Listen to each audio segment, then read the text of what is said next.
চাচা এইবার দেশের যে অবস্থা, এক স্বৈরাচারী বিদায় হয়েছে, না জানি আবার কোন স্বৈরাচারী আইসে বসে।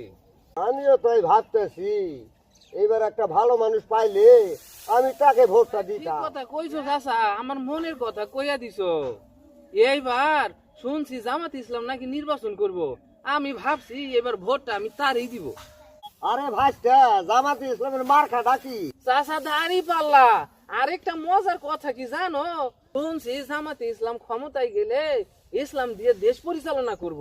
তাই না? তাহলে তুই এবার দাড়ি পাল্লা মার্কায় ভোটটা দিতে হবে। হ চাচা, এইবার আমরা দাঁড়ি পাল্লা মার্কায় একবার ভোটটা দিয়া দেখি কেমন হয়।